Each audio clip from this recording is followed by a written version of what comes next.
എല്ലാവർക്കും നമസ്കാരം. നമ്മുടെ മഷ്റൂം ഫാമിന്റെ പുതിയൊരു വിശേഷത്തിലേക്ക് സ്വാഗതം.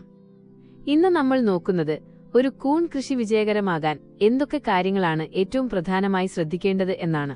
2 മിനിറ്റിൽ നമുക്ക് ഈ കാര്യങ്ങളൊന്ന് വിശദമായി നോക്കാം. ആദ്യമായി ബെഡുകളുടെ ക്രമീകരണം. നമ്മുടെ ഫാമിൽ നിങ്ങളിപ്പോൾ കാണുന്നത് പോലെ ബെഡുകൾ എപ്പോഴും ഹാങ് ചെയ്ത് അല്ലെങ്കിൽ തൂക്കിയിട്ടിടുന്നതാണ് ഏറ്റവും നല്ലത്. ഇത് തറയിലൂടെയുള്ള അണുബാധകൾ ഒഴിവാക്കാനും ഓരോ ബെഡിനും ചുറ്റും വായുസഞ്ചാരം കൃത്യമായി ലഭിക്കാനും സഹായിക്കും. മാത്രമല്ല, കുറഞ്ഞ സ്ഥലത്ത് കൂടുതൽ ബെഡുകൾ വയ്ക്കാനും ഈ രീതിയാണ് നല്ലത്. കൂൺ വളർച്ചയ്ക്ക് വായുസഞ്ചാരം എയർ പാസിംഗ് അത്യാവശ്യമാണ്. മുറിക്കുള്ളിൽ എപ്പോഴും ശുദ്ധവായു ലഭിക്കണം.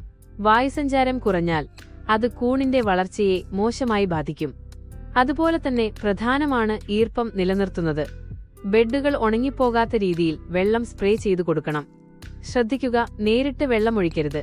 പകരം ഒരു സ്പ്രേയർ ഉപയോഗിച്ച് അന്തരീക്ഷത്തിൽ ഈർപ്പം നിലനിർത്താൻ ശ്രദ്ധിക്കണം.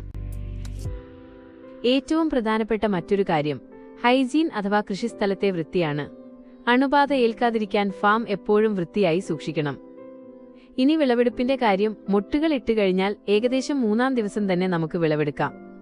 കൂൺ വിരിഞ്ഞ് അധികം വൈകാതെ തന്നെ പറിച്ചെടുക്കാൻ പ്രത്യേകം ശ്രദ്ധിക്കണം. എങ്കിലേ നമുക്ക് അതിന്റെ ക്വാളിറ്റി നിലനിർത്താൻ കഴിയൂ. പാക്കിംഗ് രീതി.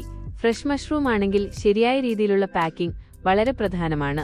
ചെറിയ സുഷിരങ്ങളുള്ള പ്ലാസ്റ്റിക് കവറുകളിൽ പെർഫറേറ്റഡ് ബാഗ്സ് പാക്ക് ചെയ്താൽ കൂൺ കൂടുതൽ നേരം ഫ്രഷായി ഇരിക്കും. അപ്പോൾ ഇത്രയുമാണ് മഷ്റൂം ഫാമിംഗിൽ നമ്മൾ പ്രധാനമായും ശ്രദ്ധിക്കേണ്ട കാര്യങ്ങൾ. തുടക്കക്കാർക്ക് ഈ കാര്യങ്ങൾ വലിയ ഉപകാരപ്പെടും എന്ന് വിശ്വസിക്കുന്നു. വീഡിയോ ഇഷ്ടപ്പെട്ടാൽ മറ്റുള്ളവരിലേക്ക് ഷെയർ ചെയ്യുക. കൂൺ കൃഷിയെക്കുറിച്ചുള്ള നിങ്ങളുടെ സംശയങ്ങൾ കമന്റ് ബോക്സിൽ ചോദിക്കാവുന്നതാണ്.